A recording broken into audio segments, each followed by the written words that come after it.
in there, Raven Johnson did an interview, and she, like I stated, talked about Caitlin Clark fans. And she subliminally basically called Caitlin Clark racist.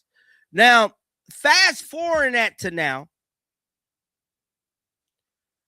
I like the fact that the Fever did this. Because this is a powerful thing. Look at what Raven Johnson and Caitlin Clark came up with.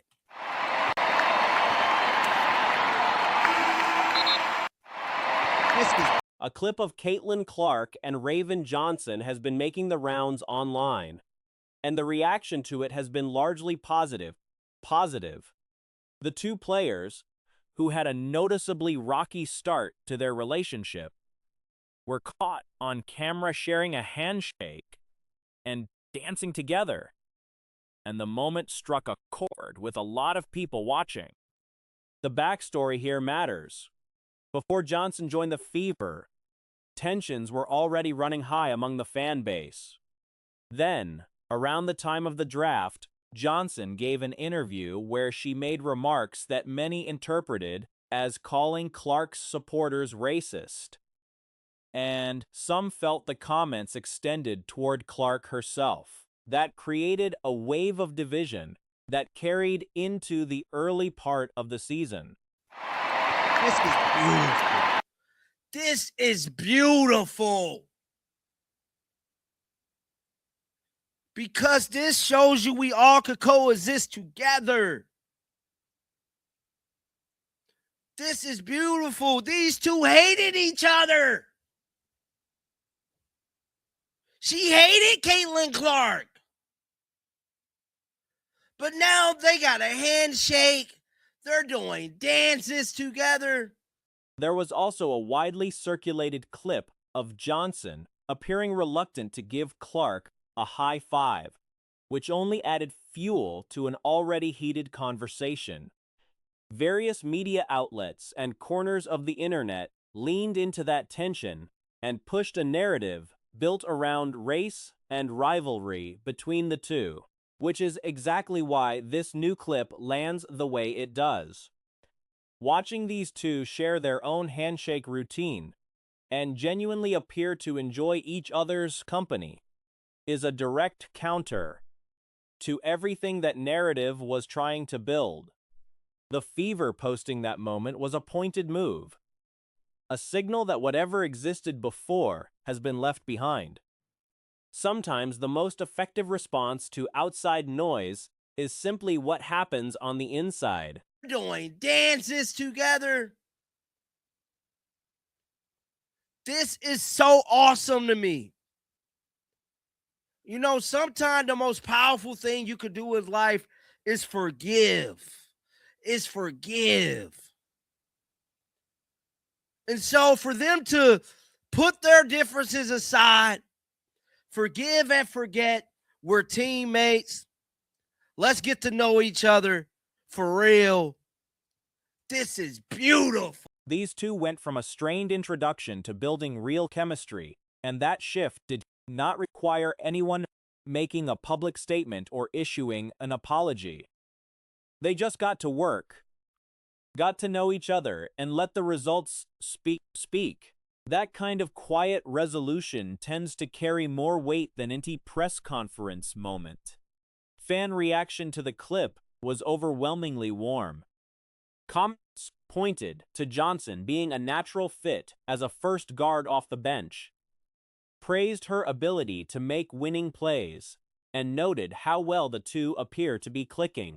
Several people pointed out that playing alongside Clark will only accelerate Johnson's development, and that Johnson, for her part, seems to recognize that.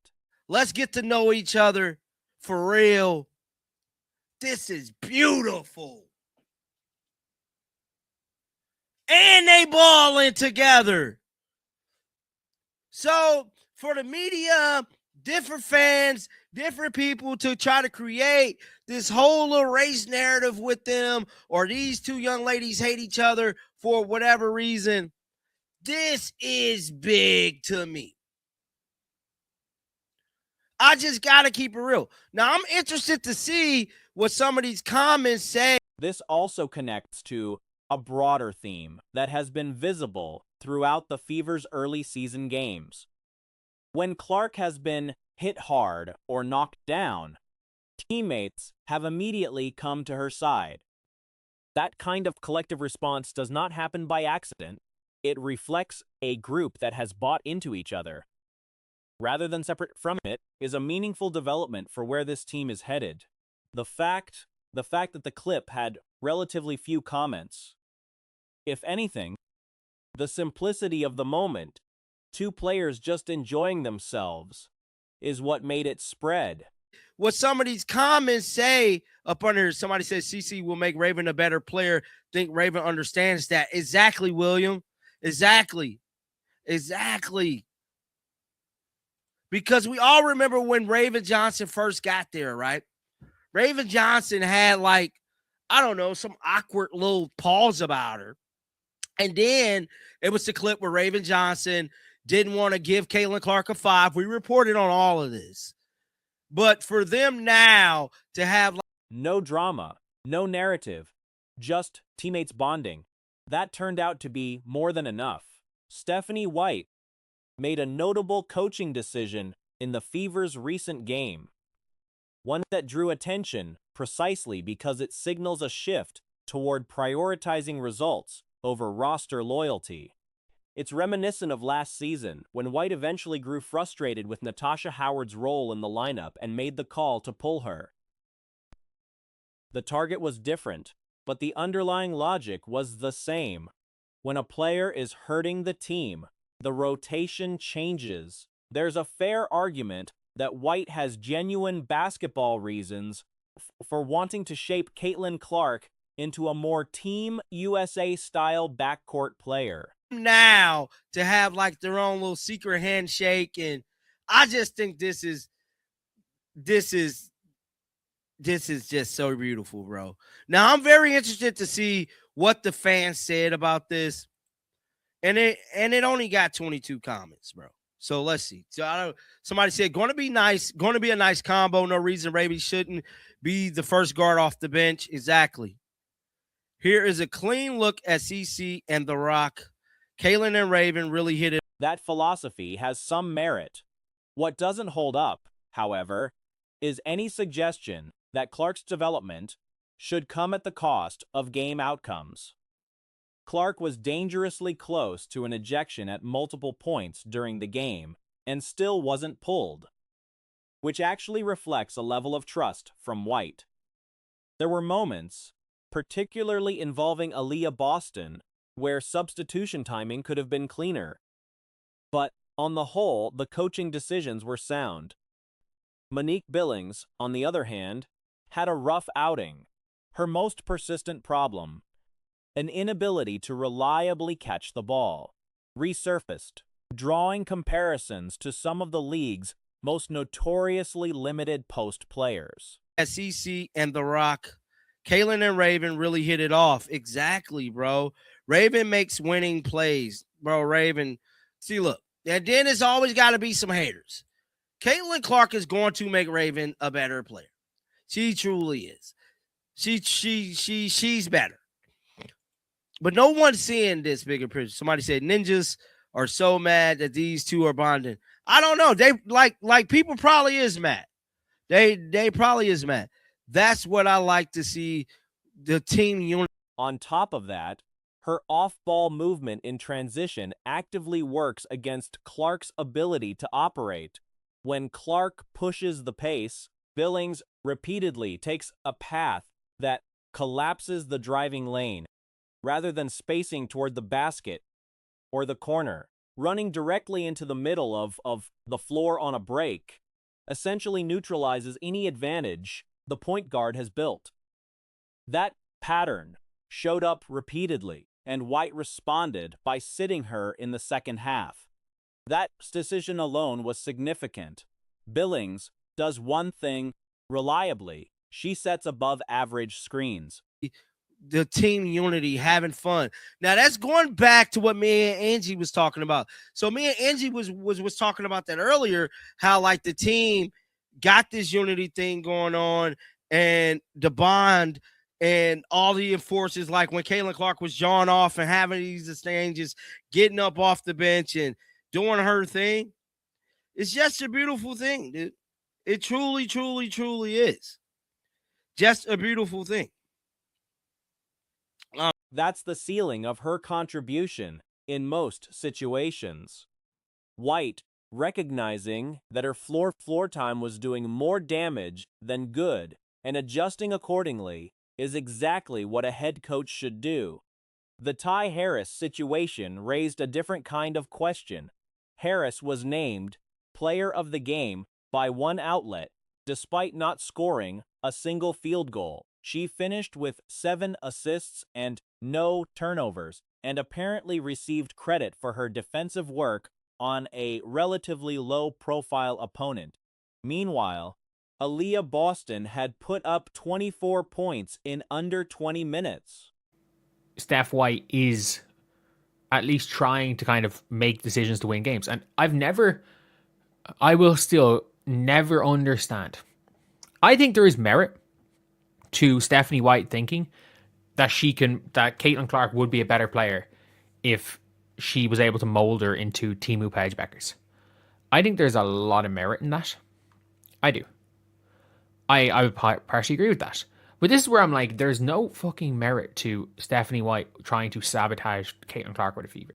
The award going to a scoreless player in that context says more about the framing than it does about Harris's actual performance. Harris has real basketball history. She showed genuine promise in Connecticut and was solid in Dallas early last season. But she hasn't been healthy for an extended stretch in some time. Right now, Raven Johnson is the better option at backup guard, despite Johnson having her own obvious struggles. Johnson is fouling too frequently, not playing with enough composure, and the speed of the pro game currently overwhelms her decision-making. Her role, practically speaking, should be limited.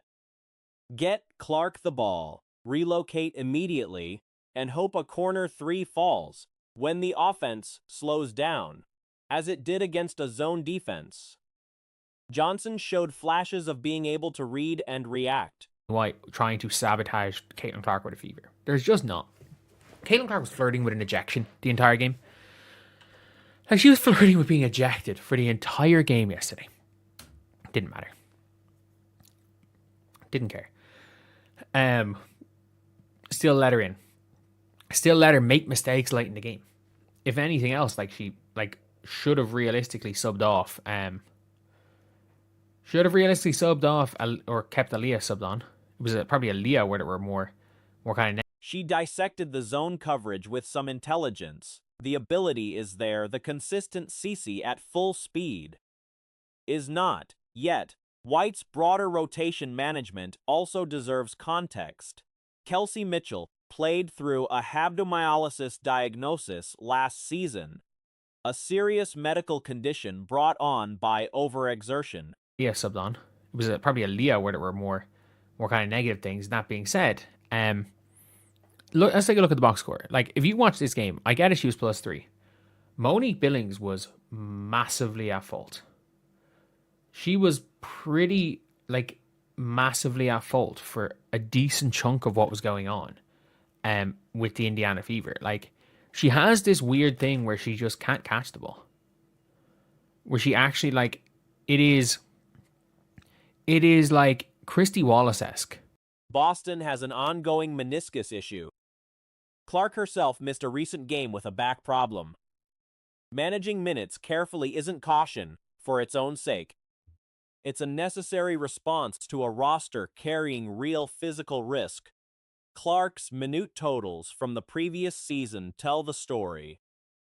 Games of 38, 40, even 45 minutes in overtime were common. This season, the Fever pulling those numbers back deliberately, keeping most nights in the low to mid-30s. It's almost Damiris Dantas-esque in her inability to catch the ball. And she got pulled quick.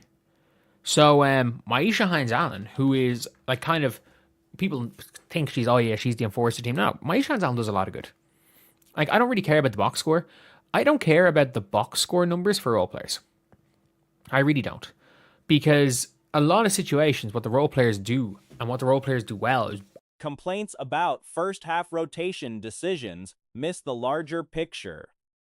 White is balancing player health, game flow, and long-term availability simultaneously. And when it mattered, in the second half, with the game on the line, she benched Billings, benched Harris, and benched Dantas. 3 players who weren't contributing were removed. That is the right call, made at the right time.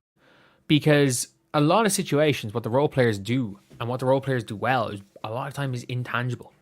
It's intangible. It's like, how can you do little things to impact the game? Monique Billings does nothing to impact the game. She is a above average screener. Like, that is all I'm going to say. She's an above average screener. And when she runs the floor, I need to actually show this. So we're gonna bring back the incredible Paint Online. At some stage, we're gonna get a better we're gonna have a better way of going through We're gonna have a better way of going through actions, because I'm not getting copyright claims. And anytime I try to show like actual footage to break it down, I'll get copyright claims. So they're in transition. So the halfway line's here. I don't really care what happens in the backcourt. So that is not where it goes. 3-point line. There. Fuck it. That works. So Caitlin Clark is running down the floor in transition. Monique Billings some of the times is the first player. So where do you go if you are the player? So Caitlin Clark's running this way. If you are Monique Billings, should you A, leave Caitlin drive and dart to the corner like you're a shooter? Should you B, run to the basket on this side so that Caitlin's in a 2-on-1, so if their player goes, you just get a dump down for a layup? Or should you C, curve your run directly in the middle so that Caitlin's defender and your defender basically deems Caitlin's drive useless? You can't get a pass for a layup unless you literally the only chance you have is by winning the sprint and creating and taking away any advantage Caitlin gets on the break. She chooses option C every single time. Option C every time. She can't make a layup. It's really concerning. Like, she missed 3 wide open ones against the Mystics. For me, it's really concerning how bad she is at layups. Because obviously, they're called layups for a reason. Layups are something that